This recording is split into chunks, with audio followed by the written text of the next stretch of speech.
Okay, practice problems. Motorcycle rider is trying to I forgot how to talk. Trying to leap across a canyon as shown in the figure by driving horizontally off the cliff. When it leaves the cliff, the cycle has a speed of 38 meters per second. Ignoring air resistance, find the speed with which the cycle strikes the ground on the other side. Okay, so this would be a tough question with kinematics, right? But this one's not too bad. So we are going to say energy is before.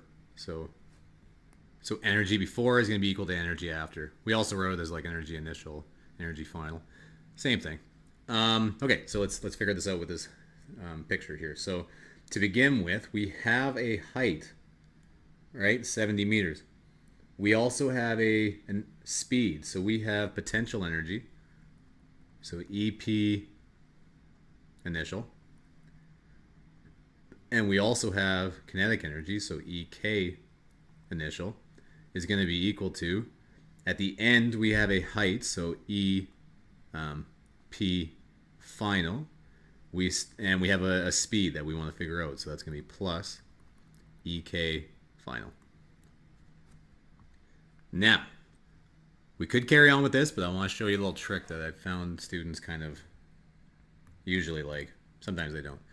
If I drew a line from right here to right there, then I could really ignore everything below here if I call that line 0 meters. We'll see if that makes sense. So that we're going to call that line 0 meters high. So then if I thought about this question a little bit different, so if I went over here and thought about it again, if I say, okay, what's my energy before? Well, I'm going to have a potential energy still, EP, I. And that EP is just going to be equal to 70 meters minus 35 meters. That's what's going to be left here, right? I'm going to have a kinetic energy, so plus EK1, or I, sorry. But then at the end, here's where it gets a little bit easier, is that at the end, if I called this 0, I don't have a height anymore. So I no longer have an EP like I did doing it that way. All I have is a kinetic energy at the end. So this might get a little bit easier to do this question if you do it like this. They would both work though, so just so you know that either way would work. I'm gonna do this actually. I'm gonna pause it and do it both ways and just kind of show you that you get the same answer. And actually, before I kind of carry on to the other one here too, I just want to show you something that you might find easier to do as well. I find students do sometimes like to put the numbers in first instead of getting mixed up with the algebra. So you could, at this point, you can see on the left side of the equation, I've got all numbers here, right? So you could just figure out what this is all equal to. If you did that, that's equal to...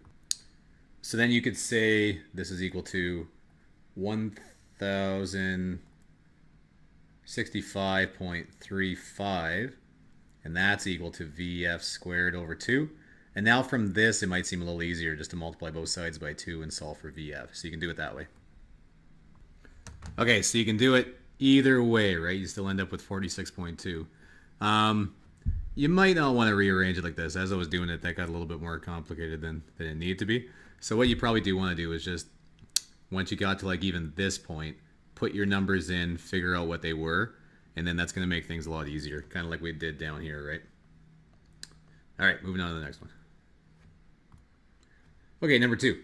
A 6-meter rope is tied to a tree limb and used as a swing. The person starts from rest. It's important. With the rope held in a horizontal orientation, as in the figure. Ignoring friction and air resistance, determine how fast the person is moving at the lowest point on the circular arc of the swing. So, right here.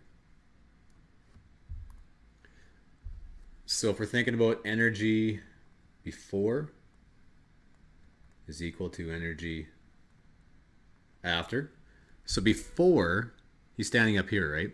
He has all potential energy. He's not moving, so it's EP. So EP1. That's it. There's nothing else. EP after. Now, we could have two options here. We could say he had an initial height of HO. Actually, we can't really do this because we don't know what HO is. But what we don't want to do is think about HO as being the height here, right?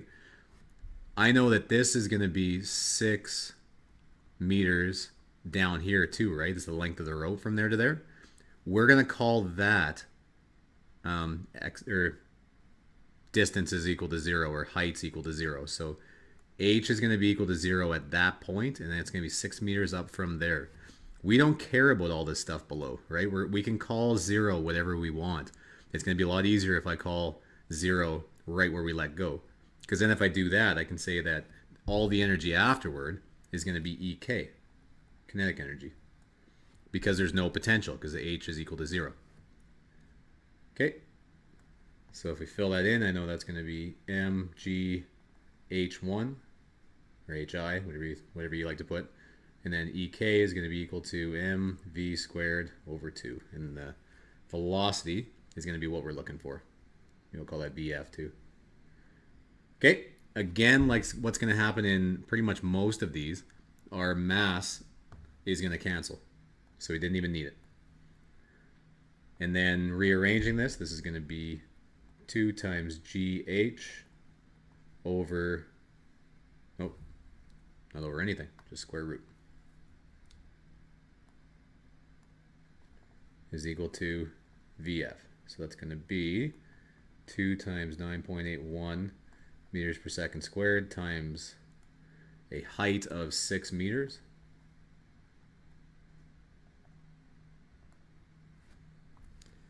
We get 10.8 meters per second.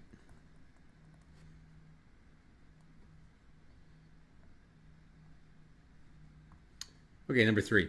One of the fastest roller coasters, which is 2,000 kilograms in the world, is the Magnum XL 200 at Cedar Point Park in Sandusky, Ohio. This ride includes an initial vertical drop of 59.3 meters. Assume that the roller coaster has a speed of nearly 0 as it crests the top of the hill. Okay, so energy. So if the track was frictionless, like the ones we've been doing, find the speed of the roller coaster at the bottom of the hill. So again, energy before is going to be equal to energy after. So before, we're going to say, well, it had a speed of virtually 0, it said, right? So all we have is just this height, so potential energy. And at the end, we're going to say it's going to be all kinetic energy. So EP is going to be equal to mgh. This is going to be mv squared over 2. Our masses will cancel. We didn't even need that 2,000 kilograms. And then solve for v. This is just like the last one, really. 2gh square root is going to be equal to v. I'm not going to put the numbers in, but you get 34.1 meters per second. All right, the actual speed of the roller coaster at the bottom is 32.2 meters per second. If the length of the track is 125 meters, what is the average frictional force acting on the roller coaster? Okay, so for this bottom one, I see a distance, and it's talking about a force. So just so we can get the right context here, what we're going to be needing is work is equal to force times distance. And it's looking for the average force, right? So what we got to figure out is what is the work? Well, work is equal to a change in energy. But what was my change in energy? Well, if you think about it, the velocity that I had here, that's what it should have been. This is the velocity that I had. So the energy that was lost between those two velocities, that's my change in energy. So what I'm going to do is figure out, okay, what's the energy of this speed? What's the energy of this speed? And subtract them.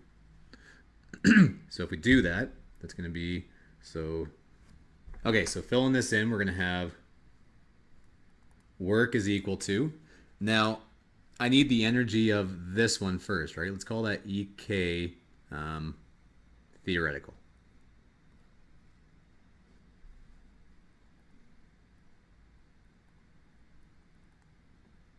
And then this is going to be EK actual, like what it actually was. So minus EK actual. So work's going to be equal to, and this is going to be mv squared over 2. This will be our actual, or sorry, theoretical speed, minus mv squared over 2. So work will be, what was that, 2,000 kilograms? 2,000 kilograms times 34.1 meters per second squared over 2 minus 2,000 kilograms times 32.2 meters per second squared over 2. And that's going to be what is it? 125,970 joules. That's how much energy was lost due to friction. That was the work done by friction. Okay, so we got that part so far. Now all we gotta do is say, okay, write that over here. Force is equal to work over distance. So force is gonna be 1,25970 joules over a distance of 125 meters. So the average frictional force was going to be 1.01 times 10 to the 3 newtons.